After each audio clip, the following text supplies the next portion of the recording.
to how I changed from an evolutionist to a creationist. It's a very difficult story for me to tell, and I always tell it very reluctantly. So if I stammer here in the beginning a little bit, you must excuse me as I get over it. I don't like digging it all up again.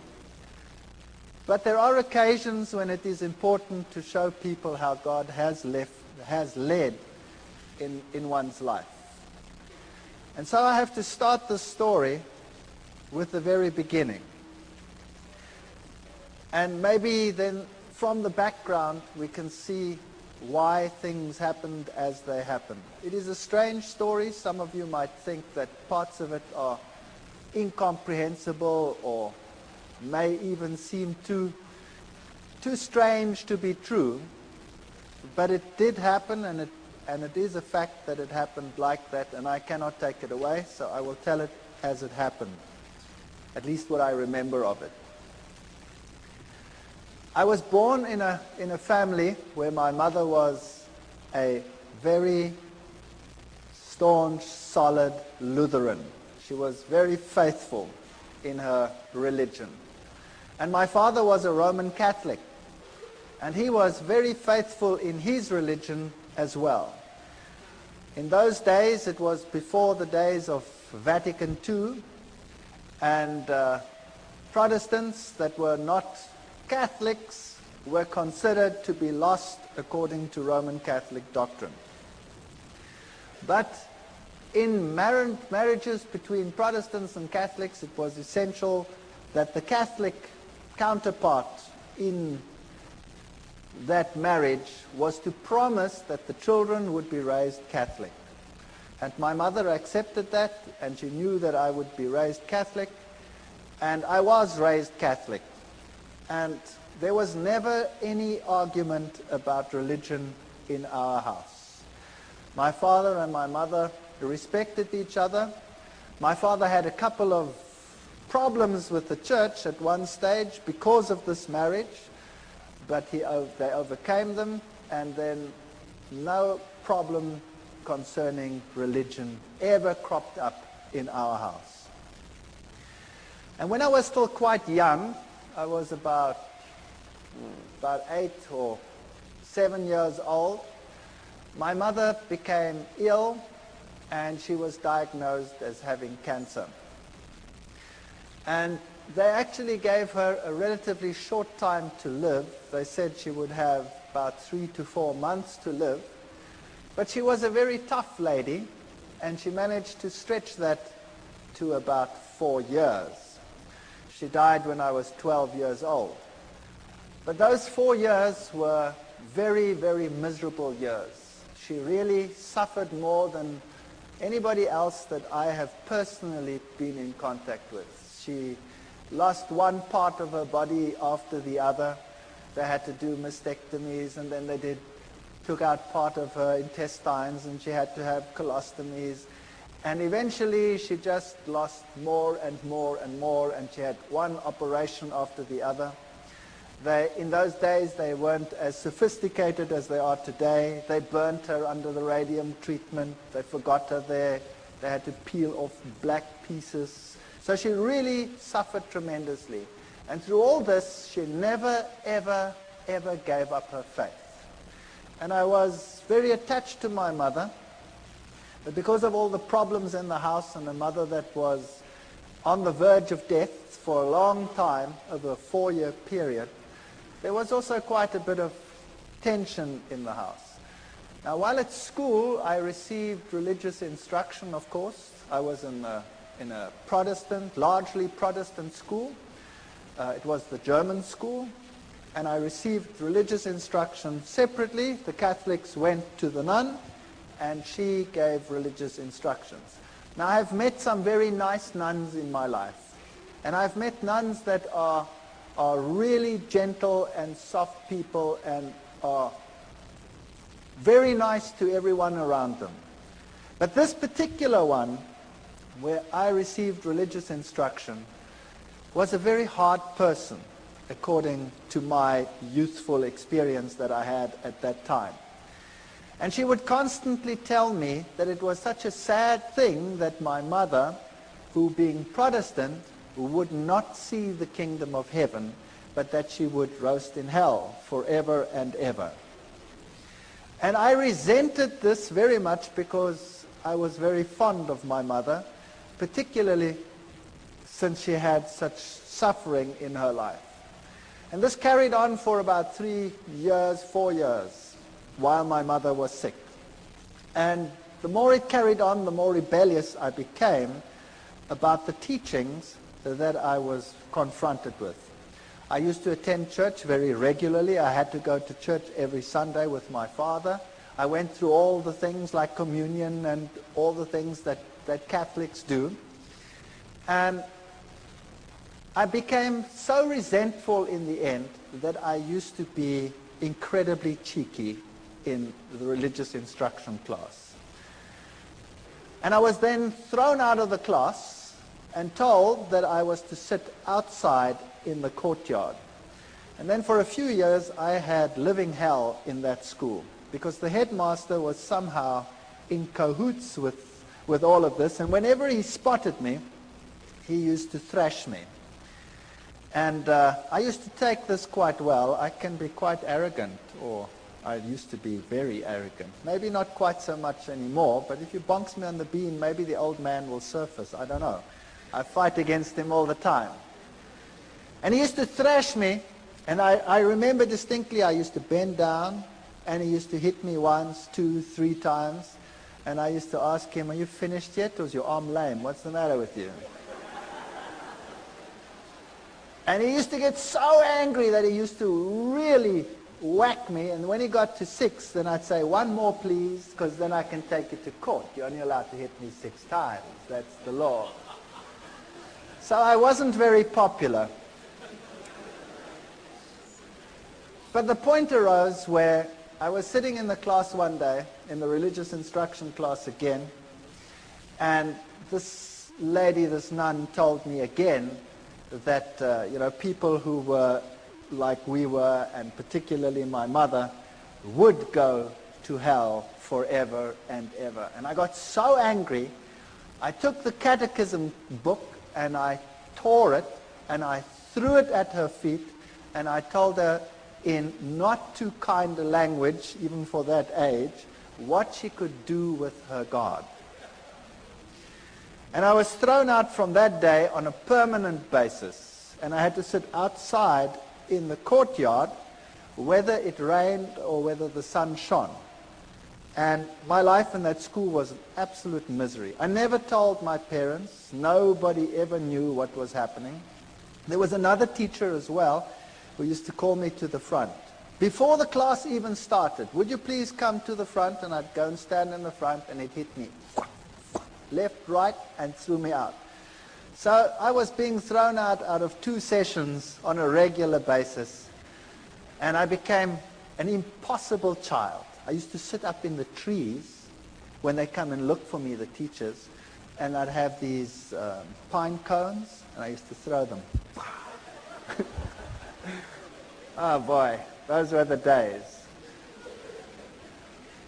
In any case, my mother finally didn't make it when I was 12 years old, and she died. And then from that time onwards, my home life totally disintegrated. My father married another lady who was a typical stepmother, sort of a fairy tale stepmother. She wouldn't have me around at all, and I was probably impossible, I will admit that. So I was carted off to hostels, and I wasn't allowed to then attend school either anymore. I was supposed to leave school and go into a trade. And that's when I woke up and I decided, no ways, I don't want to do this. So I managed to persuade some relatives, and I went to another school. And I went through my school life, and I did all right, not too hot, but not too bad either. And then I went to the military, and then finally to the university. But from the age of 12, I never trusted or believed in God at all anymore. As far as I was concerned, if he did exist, he was a dragon, and I wanted nothing to do with him. And when I came to university, there I studied science and I studied zoology, and I thought this was the greatest thing since sliced bread. And there I found out about the whole evolution theory, and I was at a university that was the bastion of evolution. Evolution was dished up for all meals. Every class had an evolutionary basis. And it's amazing because it started off as a religious university, and it has a big theology school, and yet the science faculty was incredibly secular, and in terms of its teachings, very, very evolutionary. They had some very important names in the listings of their professors, Robert Broom and people like that who had worked with the Taung skull, the human so-called ancestor, and our museums were full of these people, and I really got into the evolution theory, and I thought this was the answer to all the problems. While at the university, I had a roommate. I was in the hostel there, and my roommate was a very nice guy, but he was very new age, even for that time. That's a long time ago. So the word New Age wasn't even known at that time. And he was into Scientology. You know the science of Scientology, where they put you on the e-meter and you go through your past lives and through all the problems that you had, and you clear your karma by talking it through and talking it out, and then eventually, well, then you become God and you've got it made. In any case, he became my best friend. And I had nowhere to go on weekends. I had nowhere to go during the holidays. I always had to work, put myself through university, because my stepmother had convinced my father that he mustn't pay anything, so I put myself through. I had a great relationship with my father years later, so that'll come right, as you can see. Even the worst situations can come right. And on holidays, I didn't know what to do, so I used to go home with this chap to where he lived, 2,000 kilometers away in another city called Durban. And every holiday I used to go home with him because I had no home to go to. And there I met my current roommate, my wife, who happened to be his sister. Far better roommate than he ever was, I'll tell you. And I have to tell you a little bit about her background. Now you know why I was an atheist. I didn't believe anything. I accepted the evolution theory. It was the answer to all my problems.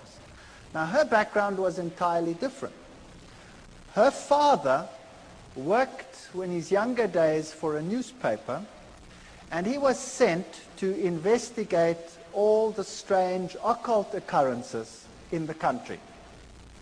So he worked for this newspaper, and he had his team and his infrared cameras and all the stuff that you need, and he toured the country from one strange occurrence to the other. He was very skeptical. He believed nothing. He thought it was a big joke, and seances were a big joke and a big fake. And as he attended one meeting after the other, he realized that this was no joke. When he started investigating some of the strange events, and he put up a camera on one seance, he was putting up cameras, and he was always looking underneath for hidden mics and what have you, and something grabbed him. There was nobody that grabbed him, but something grabbed him and beat him up to such an extent that he had an egg-sized boil on the top of his head and was lucky to get away with it with his life. Now when that happens to you, you start thinking, well, that was some hidden microphone that did that. And he came into situations which were so strange that he became involved in them later. Situations like a house where, when the little child had been sent to bed, the shoes would come walking through the room. And another situation where a newborn baby used to scream hysterically, and when the parents came in, they'd always used to find the baby on top of the cupboard, newborn baby, out of the cot, on top of a cupboard, and they'd walk up and just manage to save the child as it fell down. Now he went to that house and he sealed every single window, and he had his guards outside because he thought, somebody was playing the fool. And he kept the lock and he waited there, and sure enough the child screamed and he went in, and there the child was on top of the cupboard, and he just caught it as it fell down. There was other occasions when in a certain house human excrement was flying around. And he sat in this house and it started howling, and the human excrement started flying against all the walls. Strange, strange occurrences. Witchcraft of the worst kind. There was one house that was plagued by a baboon that used to come in and tear everything apart. That's a big ape. And it tore everything apart, and it terrorized this family, and they could never catch it. And then one day they shot this baboon as it came in, and it ran out, and the blood trail ended up on the veranda outside. And as they came out, the blood trail ended, and there lay one of the workers dead. So this was typical African witchcraft as you find it in Africa, in some places even today still. And this convinced him that there definitely was something going on, and he got into seances more deeply, and then he started learning that there were higher mediums and lower mediums, the riff-raff mediums for the lower people, the higher mediums who communicated with the better spirits. And this is how he became involved in this type of thing, and then eventually he moved into the New Age sort of movement and became very high up in this sort of agenda. He wrote books on it, and he was very well received in those circles. Later in life, my wife's parents got divorced, and he married a person, a lady, who was also very, very high up in the New Age movement. In fact, she is one of the instructors in the Course of Miracles. She teaches people how to become Christs and to perform miracles. Incredibly evil situations sometimes in that house, and the occurrences that happened in my wife's house as a child were very strange indeed. They would have one chair where there was always someone sitting breathing heavily. And they had a cane that used to go walking and a rattling and sort of things like that. She grew up with this situation. To her it was nothing. She was used to it. Now to me it was very strange, and I was an atheist. I didn't believe anything. I tried to rationalize it in a scientific sense.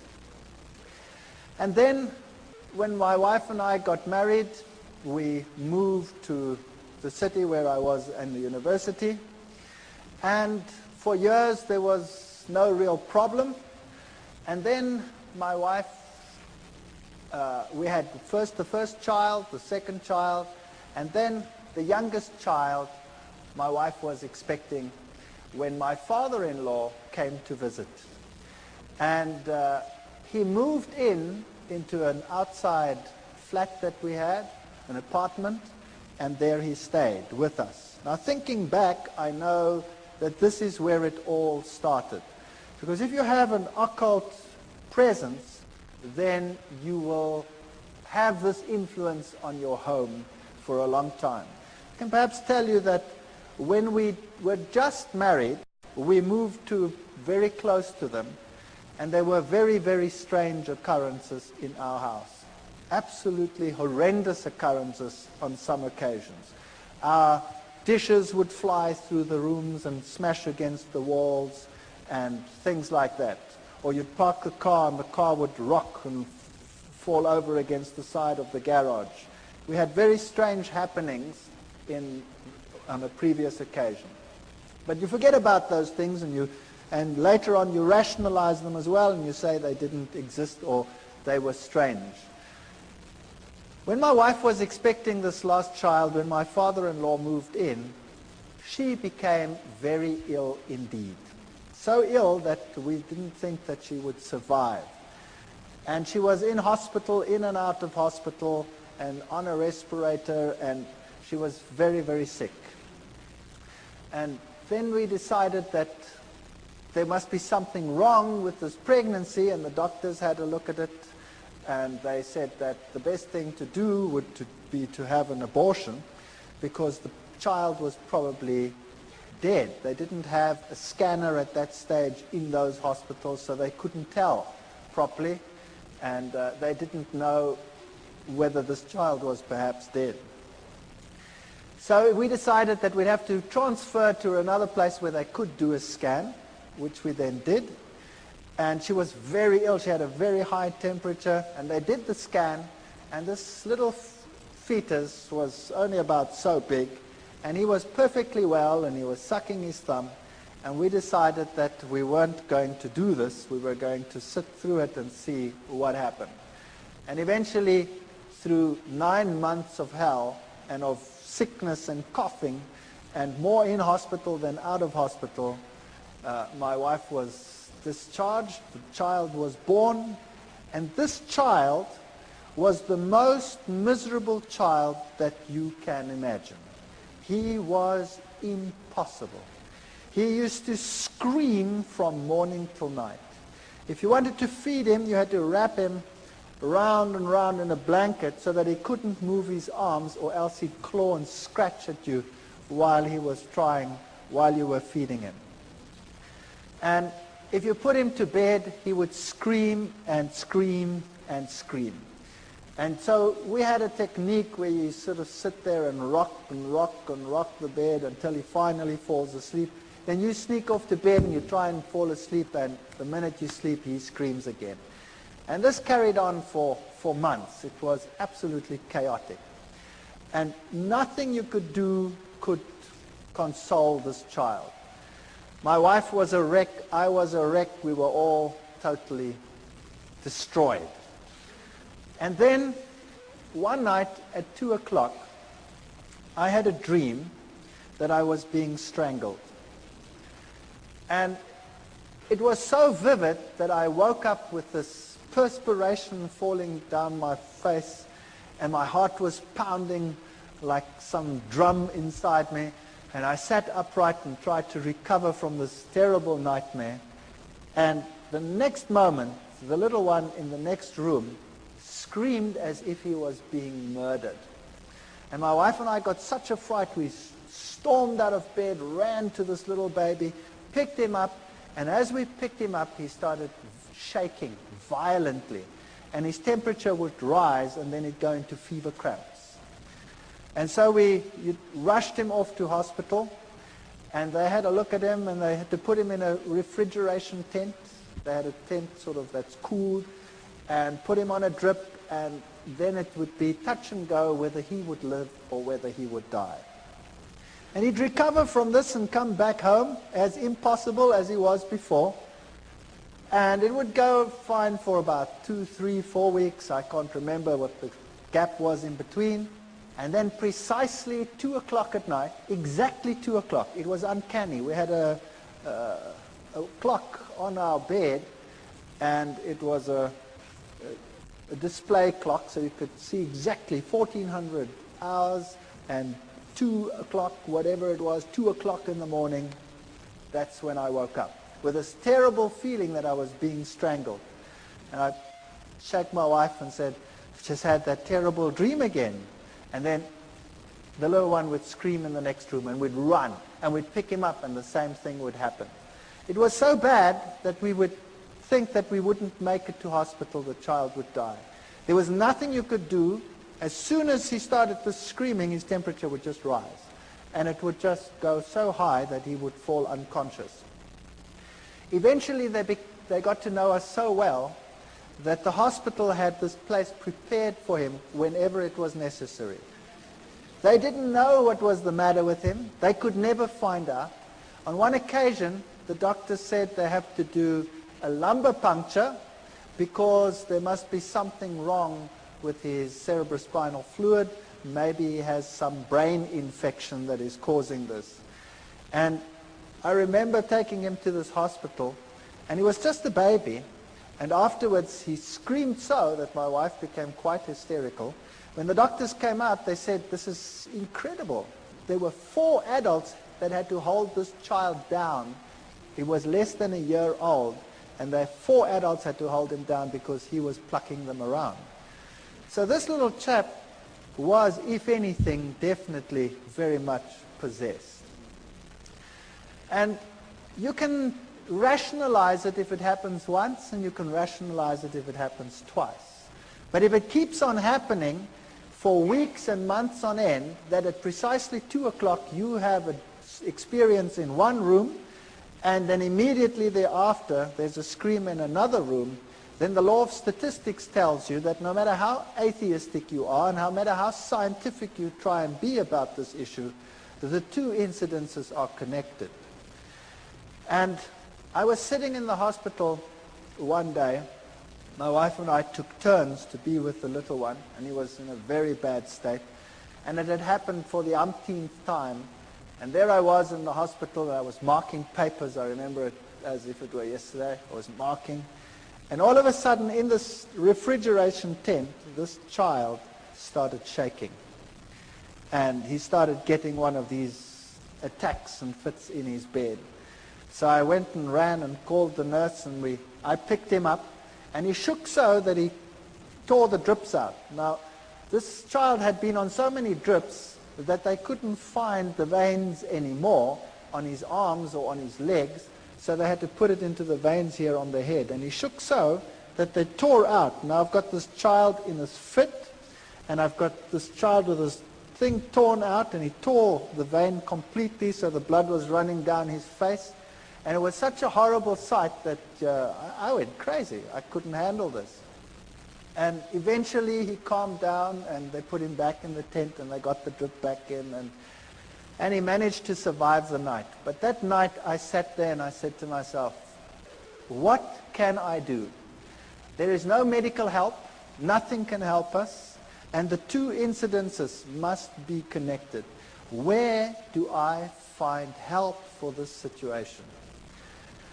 And they tell me, once a Catholic, always a Catholic.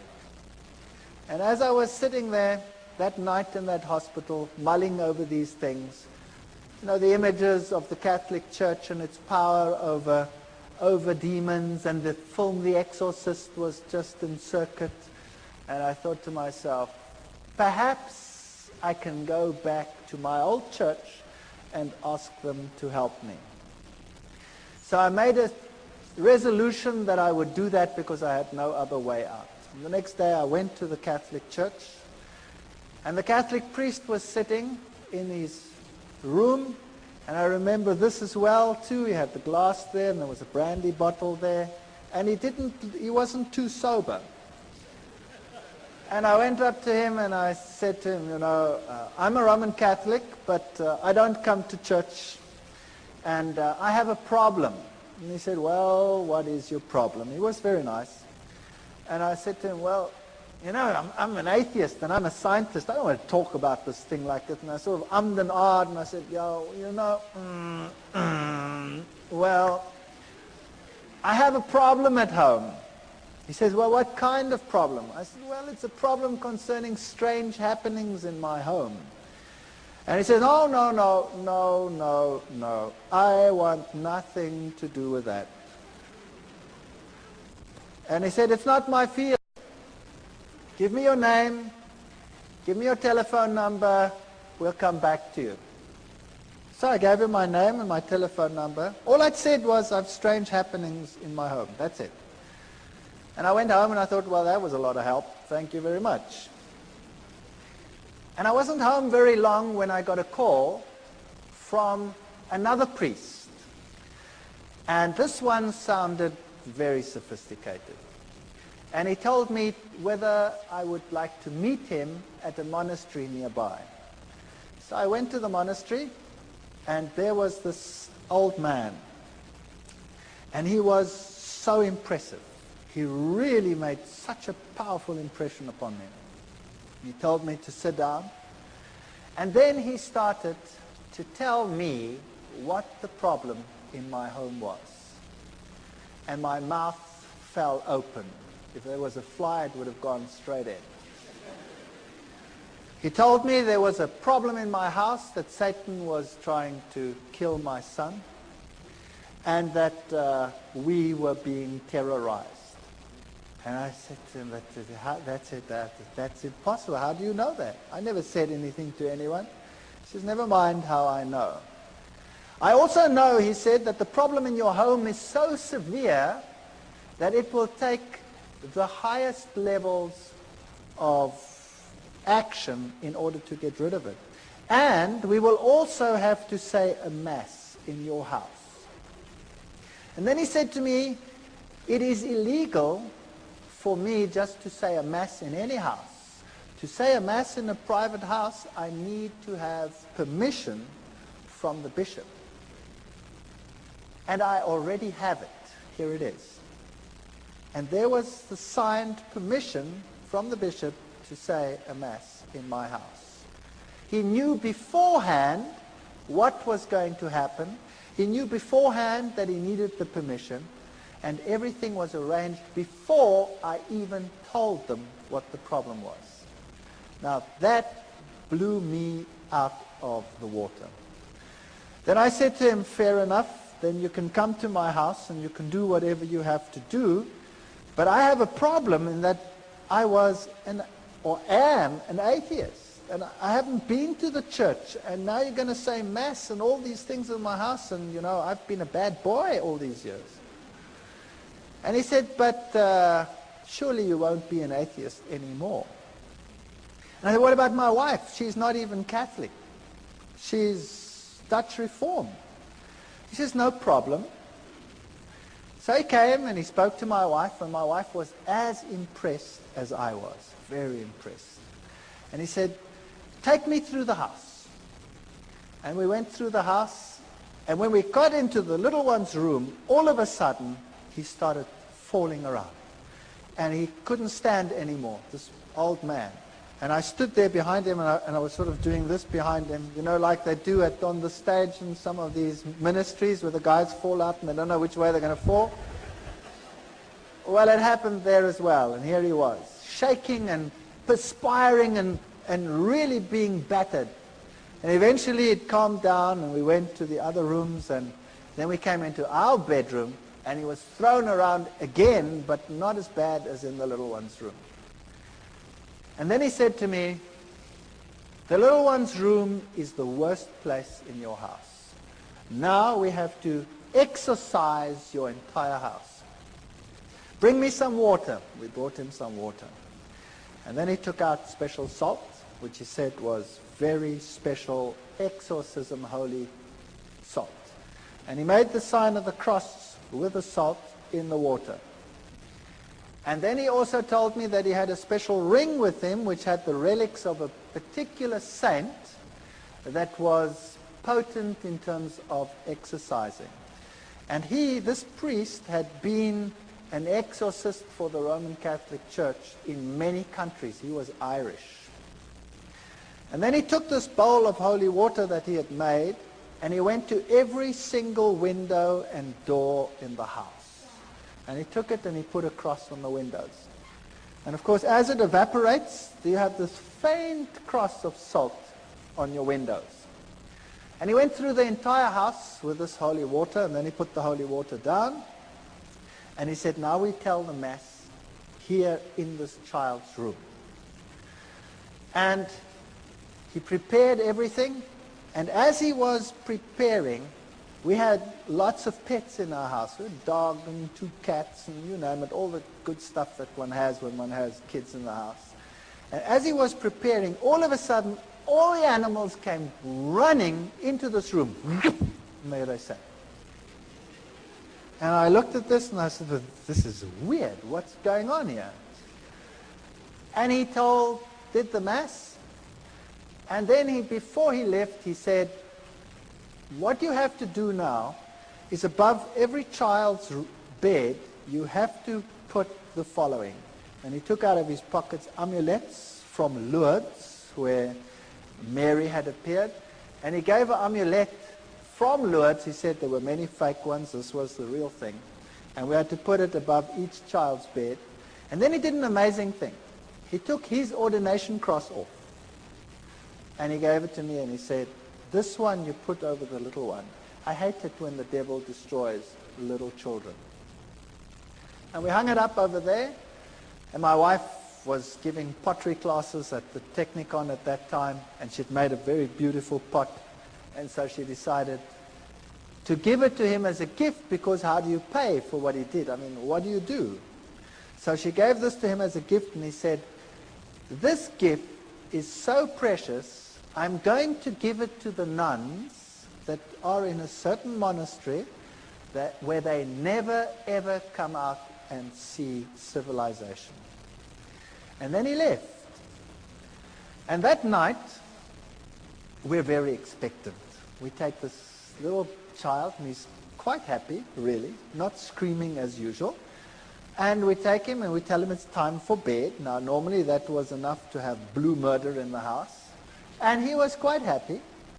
And we put him into this bed. Now, he was only just starting to toddle. And we put him into the bed, and this child had always, when you put him into bed, gone into a fetal position and started bashing away and screaming and going blood red and going totally crazy. That night, we put him into the bed, and he rolled onto his back and laughed. And he put his arms out like that, and he did goo-goo sounds like little kids do, and he fell asleep. And for the first time in his life, he slept right through the night. And the next night, he slept right through the night. And the next night, and the next night, and the next night, and the next week, and the next month. And here was I, the hard-nosed atheist scientist who knows it all. And here was peace and quiet in my house. And then I realized that I do not know it all at all. And I said to myself, now what am I going to do? Here is a major problem in my house, and the church solves the problem. Now, am I going to ignore it? Or am I going to say, there is a God, and I have a responsibility towards this God? And I wrestled with this for a number of months. I really wrestled with it. And my wife wrestled with it. And then I said, well, I have no choice. I have to go back to the church. Fortunately, my oldest son was at the point where he has to go to communion classes, so that gave me an alibi to go to church. So I went to church, and one or two students, it's a small university town, still say, what are you doing here? I said, well, my son has to go to communion, you see. And I started going to church, and I became quite involved in the church again. Every Sunday, faithfully, everybody went to church. And my wife started saying that this is the way to go. She also wants to go to church, but she didn't get herself quite that far yet. And because there was such peace and harmony in the house, we became more relaxed. And one day I was sitting there, and I thought to myself, you know, this house needs a change. And typical German, I said to my wife, you know, if we did this and that and the other, then, you know, we could do something with this house. And I climbed into the roof and looked what was a bearing wall and what was not a bearing wall, and then I just took a sledgehammer and smashed out everything that irritated me. And we decided to restructure the whole house, which we did. I managed to accumulate some money, and I wasn't in great problems. And then we redid our entire house. And during the process, I had to go and see a man for the kitchen. I wasn't really involved in the church yet. I'm sort of in the stage of, I don't really know, but. And the man who did the kitchen came and said to me, by the way, I walk with the Lord. And I still remember distinctly thinking, oh brother, another one who walks with the Lord. And I said to him, okay, that's fair enough. You walk with the Lord. I was very cheeky. You walk with the Lord, but I just want a kitchen. Is that okay? And he said, yeah, okay, that's okay. But can I give you this? And he gave me a pamphlet. And, well, he was a nice guy, and, you know, I stood with the pamphlet, and I put it in a drawer. And I said, well, I'll read it later. And then he put the kitchen in, the house was finished, and when this was all done, I started going back to the church. And this carried on for a period of 1 year. And I faithfully went to church regularly.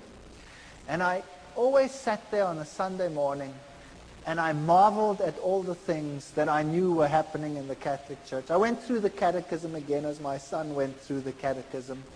And I wondered at the same ritual happening every time. You know, the host going up, the change from bread to divinity, the little box with the red light where God was. And I started puzzling as to why God wanted the same things over and over again. And why he was satisfied with the same ritual over and over again. But I was convinced this was the truth. I was convinced Catholicism was God's representative on this earth because it had solved the problem in my home. But I wanted to get to know this God. And I wanted to know what it's like to have a relationship with this God. And I looked at the charismatic movement where they had the slaying in the spirit, and I thought to myself, isn't that perhaps the experience that one must have in order to know that this God really exists? Because I don't really feel him. I don't know where he is. But on the other hand, I'd always been so skeptical of this, and I'd always said to myself, these people with their religious crutch. And then one day, I was sitting in class, and I was giving a lecture to a first-year group of students. I'd spoken to the priest, by the way, about evolution, and the Catholic Church said to me, of course there's evolution, there's no problem with that. So I had no problems with that either. I could carry on with my evolution and now believe in God. It was quite a nice arrangement. And I was in a first-year class, and I was giving a lecture with a very heavy evolutionary base. And a young girl got up in a first-year class. Now that takes courage. 300 first-year students, and a young girl gets up in my class. And she says, excuse me. And I say, yes, what's your problem? And she says, what you are saying is against my beliefs. What you are saying is a lie. I believe that God created the heavens and the earth. He is the creator of the universe. Well, I nearly exploded. I destroyed her. I ridiculed her. I finished her off. She sat down and she cried in my class. And I thought, well, job well done. And then the class was over, and all the students were very impressed at all the eloquence I put onto the board and proved to them what a ridiculous idea this was that this young girl had postulated. And I went back and sat in my office, and then there was a question earlier about conscience. Do you remember it? Well, this little voice here wouldn't let me go and kept on telling me what a mean son of a gun I was. And how could I, in front of everyone, attack and humiliate this young girl to such an extent? And I felt really bad about myself. My conscience wouldn't let me go. And I didn't know how to handle this. So typical Catholic way, I thought, well, on the way home for lunch, I wouldn't stay far from the university, so I always went home for lunch. I'll go by the Catholic church and sit there for a while, and hopefully the feeling will go away. So I drove past, and I went into the church, and I sat inside, and it was locked. The door was open. You could come to a few pews, but around the altar it was locked because thieves had been stealing.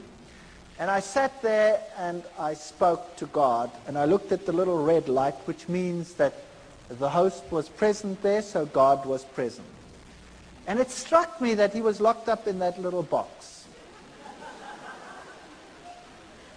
And then I sat there for a long while, and I was tortured in my soul. I was tortured. And I said to myself, you know, God must be here because he did such wonderful things in my home.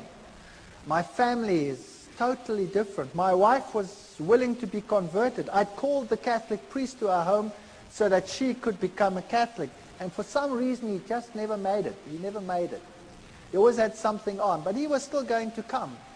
And I sat in that church and I wrestled with God, and I told him that I have all these feelings and I don't know where he is, and I've never really met him. And I know that in other churches, all these exciting things happening, and here, you know, we have the same thing every Sunday, and where are you?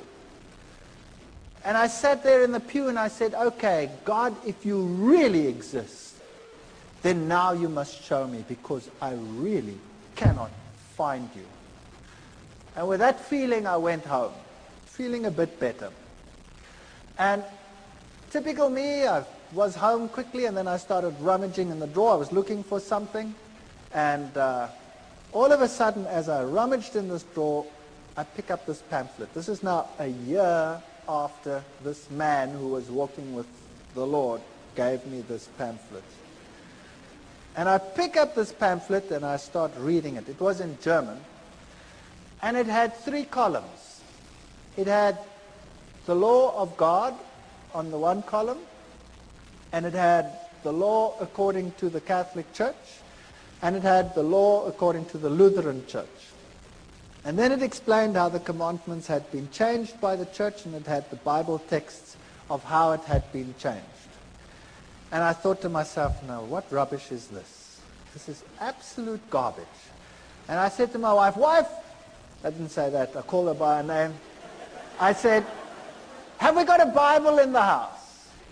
And she said, no, I don't think so. I don't think there's a Bible. I said, surely there must be a Bible in the house. We've been going for church for almost a year now, and there's no Bible in the house. There were lots of catechism books in the house. So I grabbed the catechism book and opened it up and looked, and sure, the commandments as on the pamphlet were identical to those in the catechism book. And then I remembered an old box that an old lady that had died had left me. And I put it in the garage after having sorted out some of the things. And I remembered there were a whole lot of books, and I knew that little old ladies probably would have Bibles. So I went outside in the garage, rummaged in this box, and sure enough, here was an old Bible, an old German Bible. So I went inside and opened it up, and there it was. The 10 Commandments were totally different to what they were in the catechism book. And this puzzled me. So after 1 year, I phoned this cabinet maker, and I said to him, remember me a year ago, you put a kitchen in for me? He says, you know what? I've been trying to phone you all day. I had this feeling I must phone you, but I don't know why. What's the matter? I said, will you please come round? You left me a pamphlet that I want to talk to you about it after 1 year.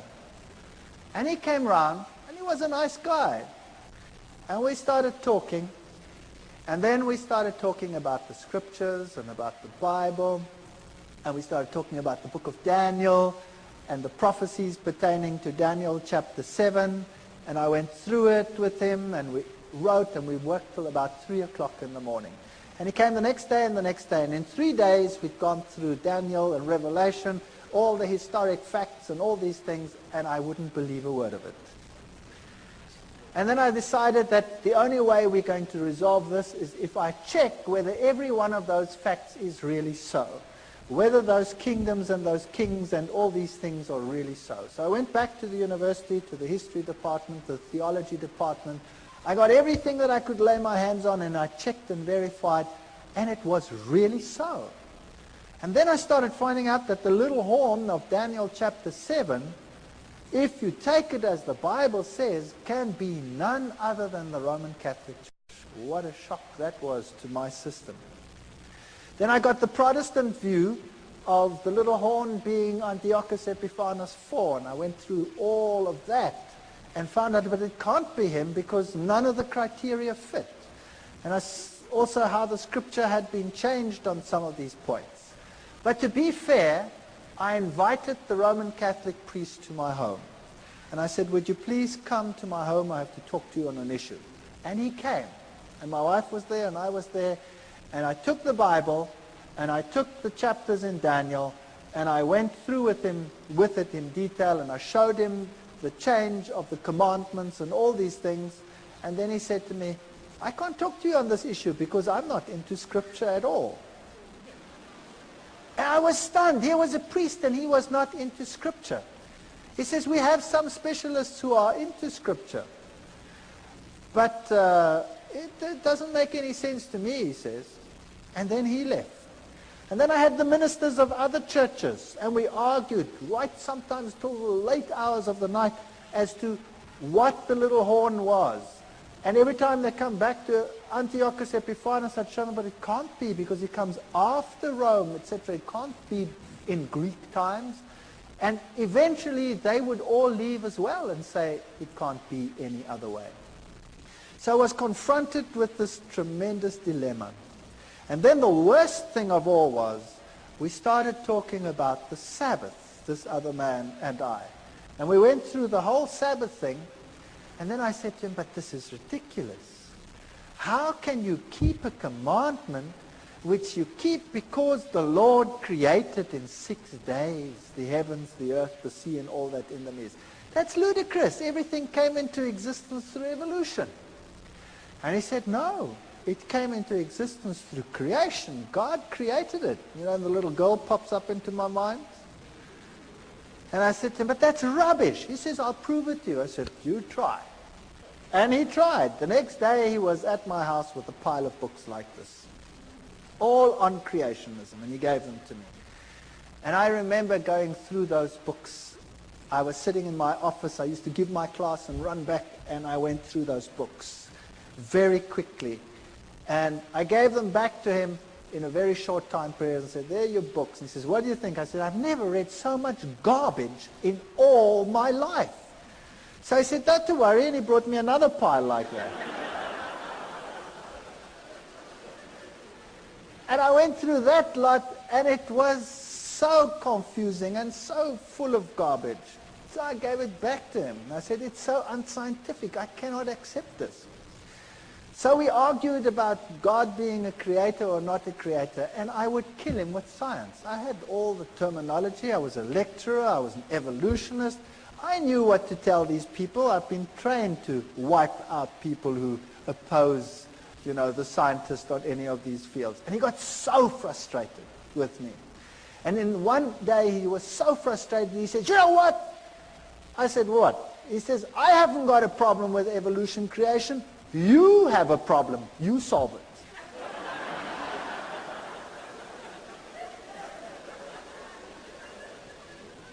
So there the ball was in my court. In the meantime, things were happening again in my house.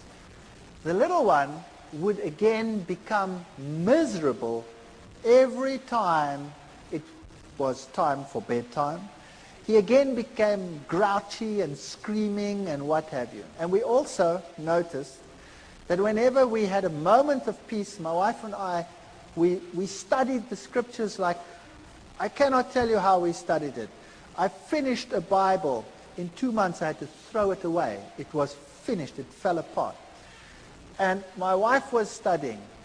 And she had tremendous problems with the Sabbath idea. It made no sense. It was so stupid. And nobody at work knew what was happening with me. And one day I came to work, and the secretary in the department came up to me and said, I've got something for you to read. And she handed me a pile about so thick of documents. And when I looked at them in a spare moment, I saw that it was a long piece of writing against the Sabbath. And it was written against Seventh-day Adventists. And this stunned me because nobody at work knew what was happening with me. I mean, a scientist would never admit, you know, that he's now talking about and thinking about religion. That was ridiculous. My colleagues were all atheists.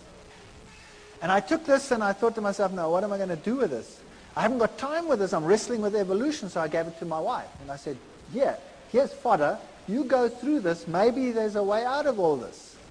And she meticulously went through every statement. It was really a thick, thick thing written against it. And while I was wrestling with evolution, she was wrestling with that. And then one day she said to me, you know, I've been through every single statement they have.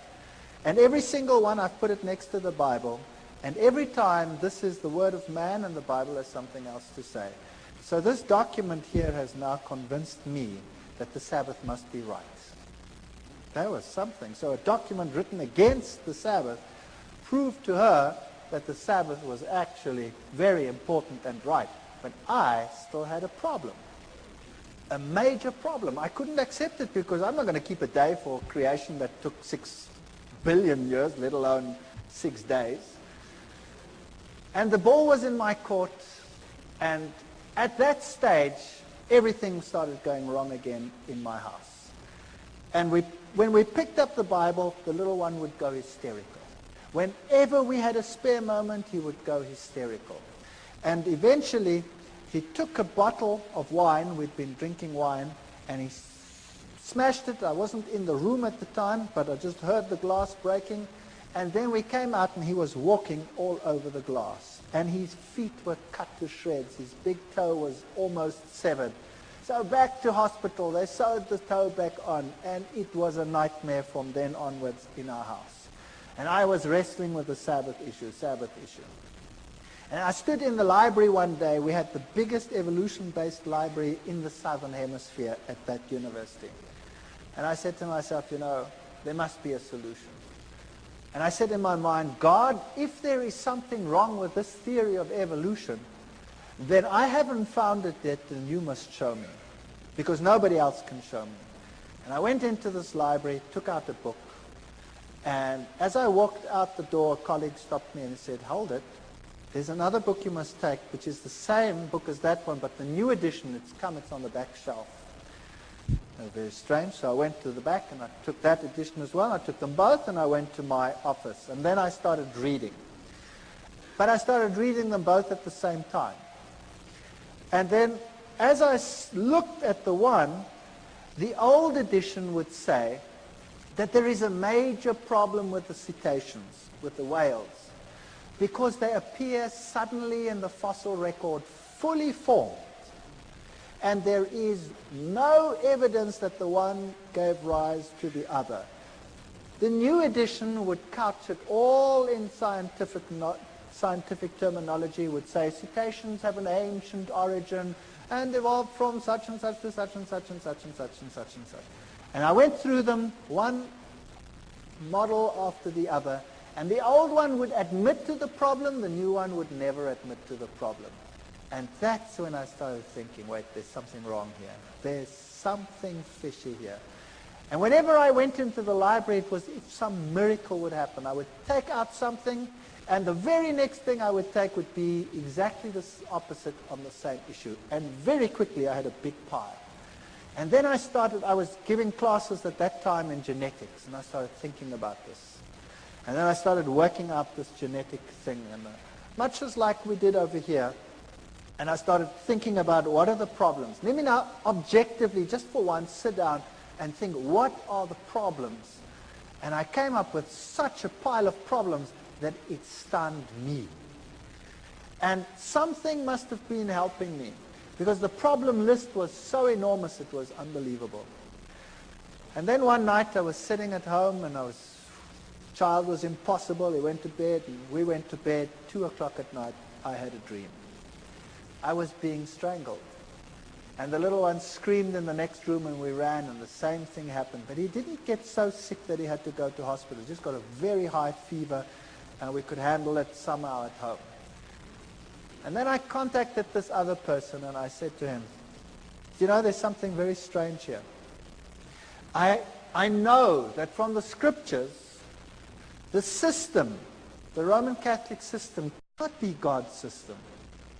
And yet, we had this problem, and I didn't want to tell him about it. And then in the end, I half told him about it, but not completely. And he said, don't worry, we'll pray. And it stopped. And then a week later, it happened again at 2 o'clock.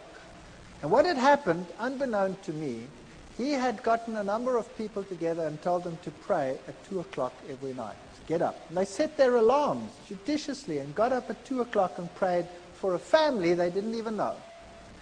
And there was total quiet in which we could really study our Bibles in peace and quiet. And then one night, one of the ladies had decided that, you know, it was quiet. Why must she get up? And she didn't get up. And it happened. Now, thinking back on it, God doesn't need the prayer of that one little individual. But there were lessons in it that would later be important to me. That God wants unity amongst his people, and everybody must stand together on an issue. So it was a lesson for them as well as a lesson for us. And then it came to the point where I knew that I cannot sit on the fence forever. Either this is the truth, and I'd studied it and I'd verified it. I'd had lecturers talk with me on the Greek meaning of this and the Hebrew meaning of that. I verified the historic facts. I'd looked at the prophecies. There was no other way in which it made any logical sense whatsoever. I'd studied what the other churches had said. It didn't make sense. And I knew a decision would have to be made. There was no way out. And I decided I was going to do it. I was going to make the decision. No matter how ostracized and how weird this church was to me, the first time my wife saw Adventists, she burst into tears. They ate so strange. They were so different to what we were like. I remember the man said to me, "Don't you want to come to one of our services?" And I said, "That's Sunday. That's my day off. I walk around in jeans and a T-shirt and slops. And I'm not going to any church whatsoever if I can't go exactly like I am. Because if I went to the Catholic church, I went in jeans and T-shirt and slops." He said, "That's fine. Come." So I went to the Catholic church, to the Adventist church, and I sat there in the back. And I looked at all these people with their suits and their ties, and I thought, yeah. And they all looked at me, but they were all pleasant about it. And strange things like that. And I didn't like the setup. I didn't like what they looked like. They looked so different to everyone else, you know. My friends were rough, and they would make coarse jokes and all kinds of things, and these were so different. My wife burst into tears when she saw this. She said, "I don't want that lifestyle. I want my old lifestyle. We used to sit around the swimming pool and drink beer and have friends over and, have parties and stuff like that." And they were so different. It's so night and day difference that you think you could never be happy over there. She cried and cried and cried, but knew somehow she'd have to go back in any case. And then one day I decided that I couldn't take it anymore at work with all this evolution teaching. And another strange thing happened. I was asked by the then head of the department to lead an evolution discussion group with the postgraduate students about 2 weeks later. Everybody gets a turn, but mine wasn't for months. Something happened and mine was moved forward. Now I sat with a major problem. Do I go into that with my mouth full of teeth, pretending to be what I am not? Or do I stand up and for what I now believe? And I was really so chicken. It's unbelievable. I was so scared of this event. To lose face amongst your colleagues when you've been such a bee's knees all these years is really a painful experience. And I decided after much wrestling and soul searching that I would do it. My new friends, who had become less weird in my eyes over time, would pray for me while I did this. And I went into that lecture hall, and the whole staff was sitting there. This was a postgrad affair, so the whole staff is there and all the postgraduate students. And I start the ball rolling with the lecture normally, and then you start this evolutionary discussion group. And I started the lecture, and then I switched to the genes, and I highlighted every single problem. And I went through the whole gene system as far as I sorted it out at that stage. And I said at the end, therefore, evolution is not possible. Well, first you could hear a pin drop, and then all hell broke loose. One of my colleagues went blood red and started screaming at me like you cannot believe, and the foam literally started coming out of his mouth with rage. It was just unbelievable. And then one of the students, a girl, it's interesting how these things happen, a young student, a girl, an honor student, she got up and she said, "I want to say something." And she looked at all the lecturers And she said, when I came to this university, I believed in God. I had a good life. I had a good relationship with God.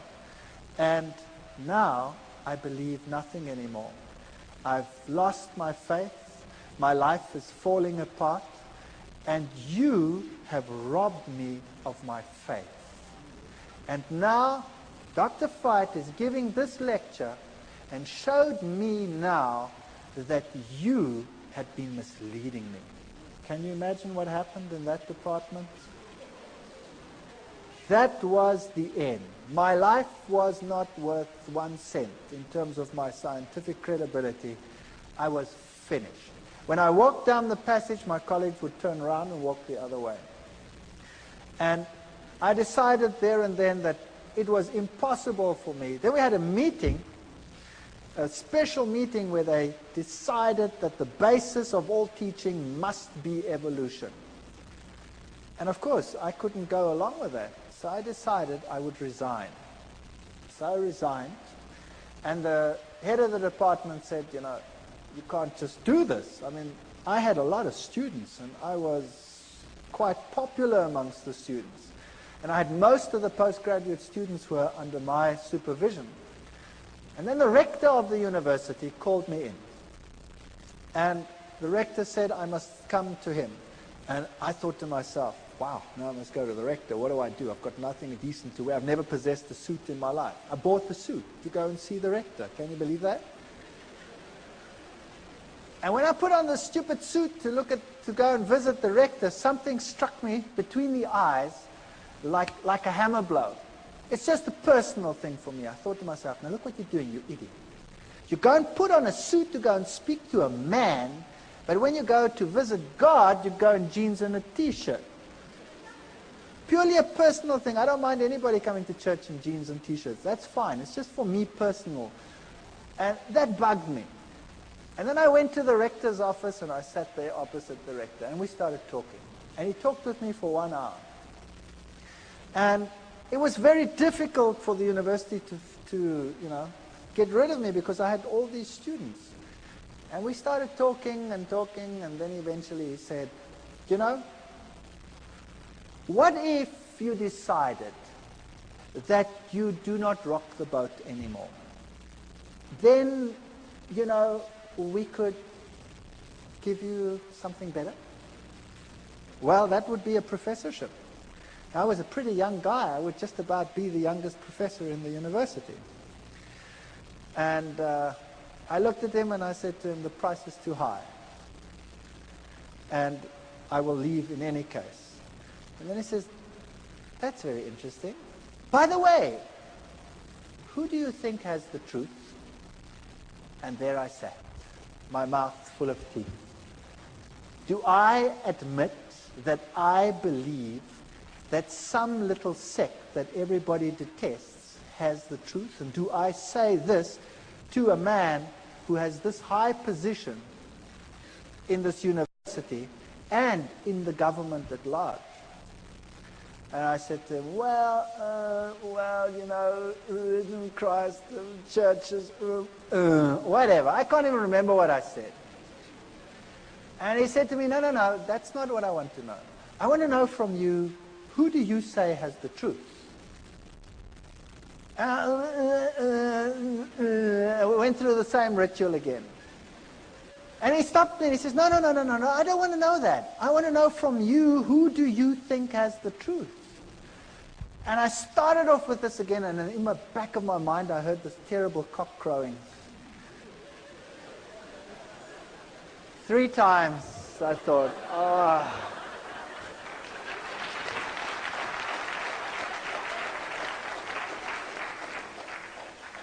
And I said to him, well, I think it's the Seventh-day Adventist Church that is preaching the truth. And I thought, no, that's it, I'm a dead man. And he said nothing, not a word. He just said, oh, well, thank you very much. Congratulations on your choice, and I hope things go well with you. And that's it. And I resigned from the university. And I put my house on the market, and the very first guy that walked into my house said, "Wow, what a house," and he bought it. The very first guy. And there I had this money, and I knew now my scientific credibility in the world was over.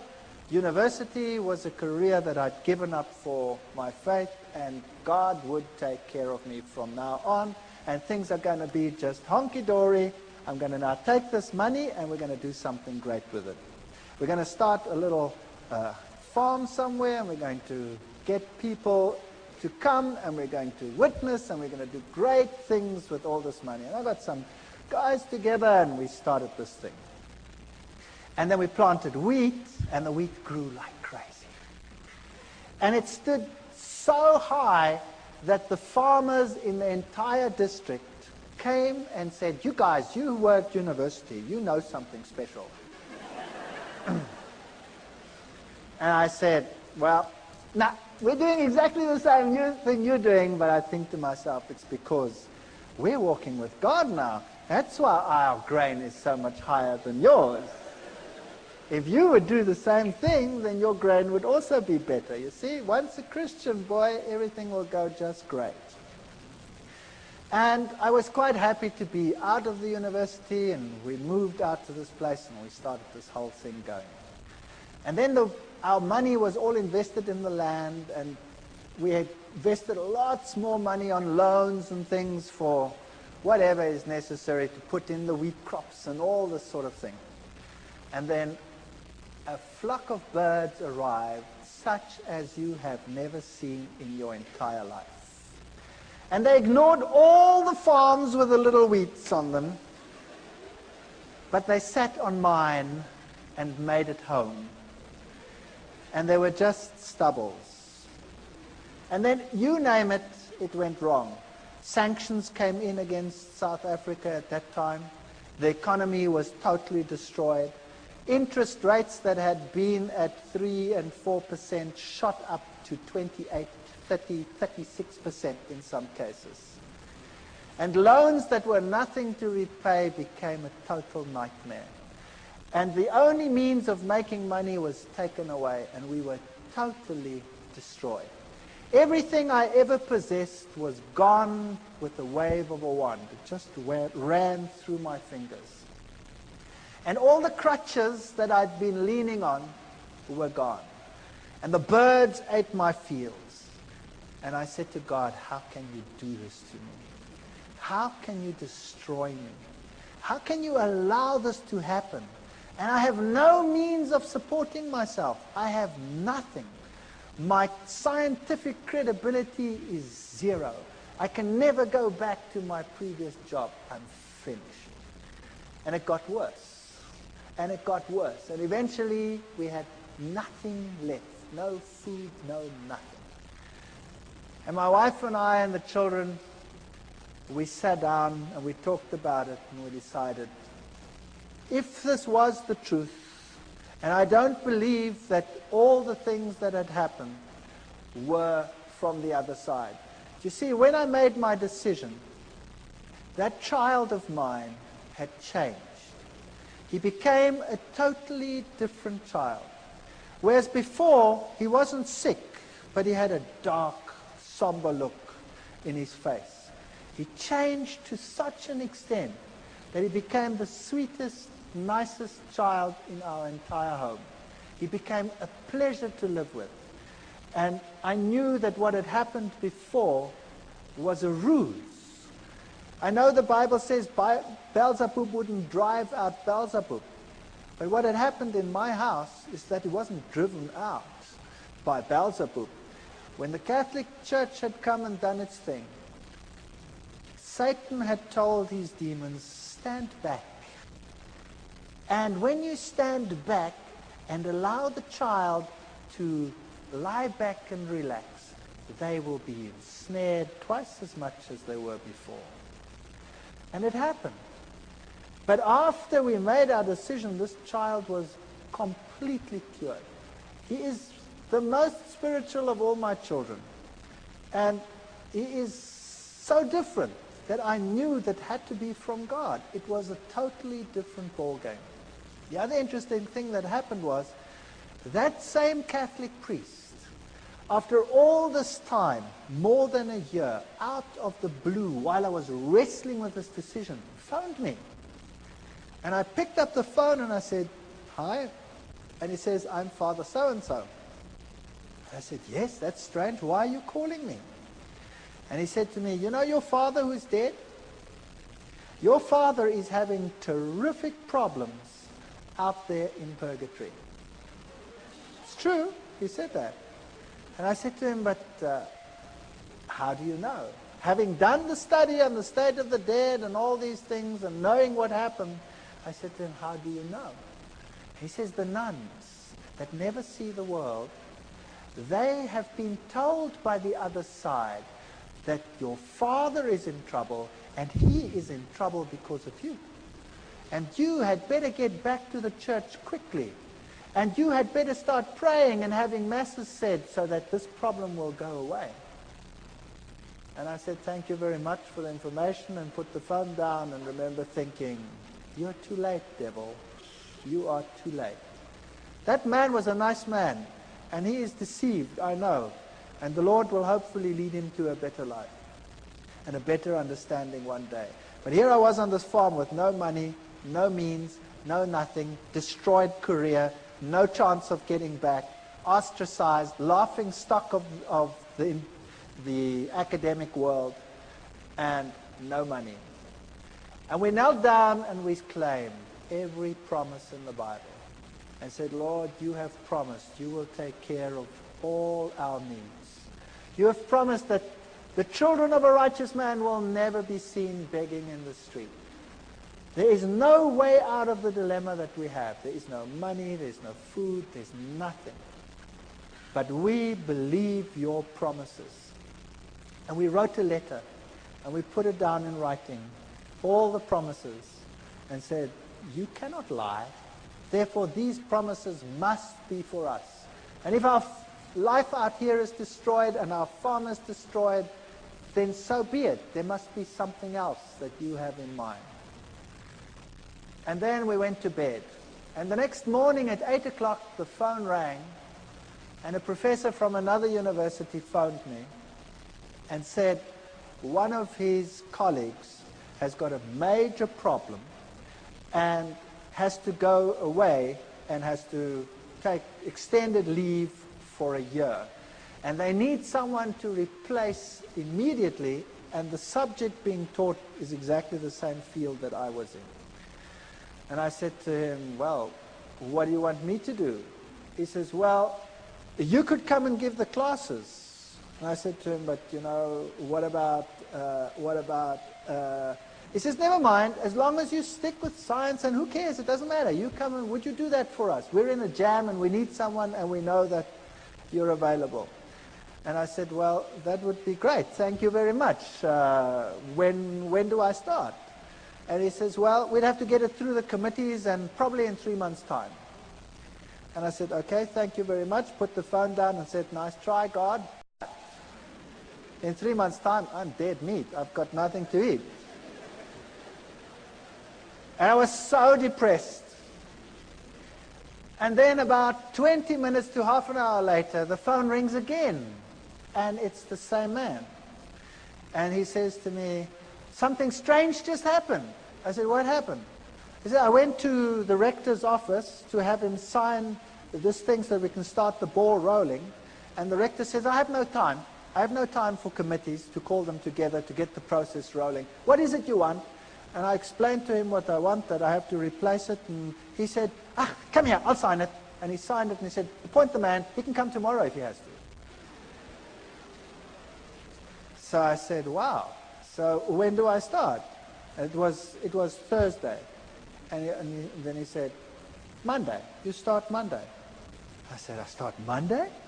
And I was in another little town, and I had a farm, and there were cows. I was bankrupt, and who was going to take care of these stupid cows on the farm? And 10,000 problems to be solved in one weekend. Impossible. And I put the phone down, and I said to my wife, 'I've got a university job, only for a year probably, but it's okay. We've got something to go to. I start Monday, but who's going to take care of the rest?' So we prayed. And we said, Lord, you have one solution. Surely you, knowing everything, must have the other solutions. And we had hardly finished when there was a knock on the door and a young couple arrived. And this young couple said that they were farmers in another country to the north of South Africa. And they were Seventh-day Adventists. And they had been working for another farmer, and he had told them if they are not prepared to work on the Sabbath, they must go, and it kicked them off the farm. So he had lost his job because he kept the Sabbath. And he said to me, I've got nowhere to live, I've got nowhere to stay. I said, would you like to live on this farm? And he said, sure. And I said, I can't pay you anything. He says, that's okay. You don't have to pay me anything. Can I live here? I said, sure, you can live here. And whatever you sell from the milk, you can keep that for yourself. And I thought I would pay the interest of all the loans that I have with my salary. And it was solved within 24 hours. There was a man on the farm who wanted to live there for nothing and take care of the farm and live off the proceeds.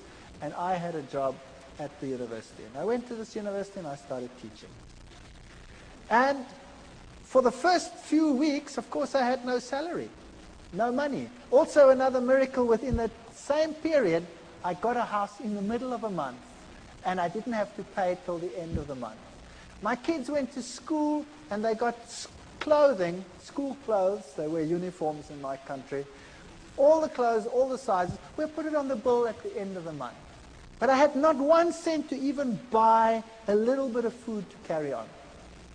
And then I got into the car, and I don't tell people that I'm in financial trouble. I got into the car and I was driving around, and we'd been driving, the last bit of gas was just about going. And my daughter says, what's this here? And she picks up 150 rand. That then was the equivalent of about $150 in the back. She says, it's lying on the floor. And the next week there were another 150. I don't know how it got into the car, but it kept us going until my first salary check arrived. Now I can tell you, this is the real truth. There were times when we had very hard times, when we had virtually no money. All my money went into interest payments. And there were times when we really ran out and had no food whatsoever. And I remember one day sitting around a table with no food, praying to the Lord and thanking Him for what we were about to receive. And this is the truth. When there was a ring on the door, and we went outside and there was no one, but there was a basket full of food on the floor. And this is a fact.